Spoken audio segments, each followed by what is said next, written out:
এমনি সময় কিন্তু আমি খুব একটা ঝাল খেতে পারি না, কিন্তু যখন আমার প্রচণ্ড জ্বর হয় বা ঠান্ডা লাগে তখন আমার অনেক ঝাল খেতে ইচ্ছা করে। তখন মনে হয় যে এত গ্রাম মরিচ দিয়ে আমি শুটকি ভর্তা করে খাই।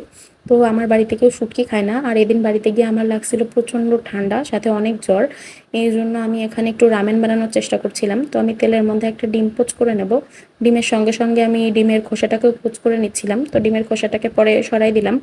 আর যেটা বলছিলাম, আমি কিন্তু খুব একটা ঝাল সহ্য করতে পারি না, মানে ঝাল আমি খেতে ভালোবাসি কিন্তু ঝাল খেলে আমার পরে অনেক অসুস্থ লাগে। এজন্য আমি খুব একটা ঝাল খাই না। কিন্তু ঠান্ডা লাগলে বা জ্বর হলে তখন আমার অনেক ঝাল খাইতে ইচ্ছা করে, তখন ঝাল খাইলে একদম মাথা, ব্রেন সবকিছু আবার ওপেন হয়ে যায়। তো এখানে আমি বেশ অনেকটা পানির মধ্যে নুডলসগুলোকে দিয়ে এখানে বয়ল করে নিচ্ছি। আর আমি পুরাটা সস কিন্তু দেই নাই, এখানে কিছুটা দিয়েছিলাম আর কিছুটা পরে রেখে দিয়েছিলাম, যদি লাগে দিব। আর সিজনিং মিক্সটা মিক্স করার পরে এখানে আমার রামেনটা রেডি। আপনাদের প্রিয় রামেন রেসিপি কোনটা চাইলে আমার সঙ্গে শেয়ার করতে পারেন। আর আমি তো এটাকে দিলাম 10 on 10।